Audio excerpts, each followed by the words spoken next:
À ce jour, une bonne quarantaine d'individus sont surveillés en Indre-et-Loire à des degrés divers. Certains sont très surveillés car potentiellement très dangereux. Il s'agit des fiches S. Le chiffre ne nous est pas communiqué, mais un rapport parlementaire il y a quelques mois faisait état de 16 personnes. Pour l'instant, il n'y a pas eu de perquisition administrative, mais il va y en avoir. Ces perquisitions ne se font pas au hasard, elles se font en accord avec les services dont c'est la compétence en matière de renseignement et dans le cadre de la lutte contre le terrorisme. Des perquisitions administratives jugées inopportunes ou non prioritaires pour le moment. Par ailleurs, l'Indre-et-Loire attend une réponse du ministère de l'Intérieur pour l'assignation à résidence de plusieurs individus. La Touraine n'est pas l'épicentre du terrorisme en France, mais une vigilance accrue est de mise. Nous avons également affaire à des individus qui sont très sérieux, particulièrement suivis, en Indre-et-Loire également. On a une prise de conscience accrue ces derniers temps sur le risque de radicalisation des jeunes. Donc on a un certain nombre de parents qui viennent nous signaler des craintes sur les déradicalisations éventuelles de leurs enfants. Ces craintes sont parfois fondées, parfois non, mais malheureusement parfois fondées.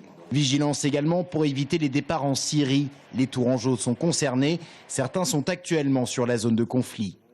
C'est inférieur à la dizaine. Ce sont souvent des individus qui ont des difficultés, qui sont très influençables.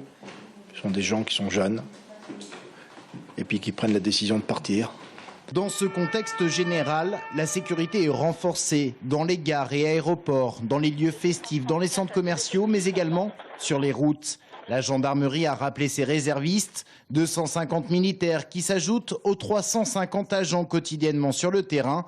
Renforcement également des équipes du côté de la police. Bon, évidemment, le week-end, on a rappelé les effectifs qui étaient en congé et ensuite on a suspendu les congés. Donc ça fait un potentiel supérieur de 30% journalier pour l'ensemble des équipages sur la voie publique comme sur les moyens d'investigation et de remontée d'informations. Des forces de l'ordre qui ne peuvent être partout, c'est ce qu'est venu dire le préfet aujourd'hui aux maires, leur rappelant leur pouvoir de police, à eux d'assurer le respect de la sécurité pour l'organisation par exemple d'événements, à savoir notamment le filtrage aux entrées, car c'est aussi le message qui est délivré, la vie doit continuer.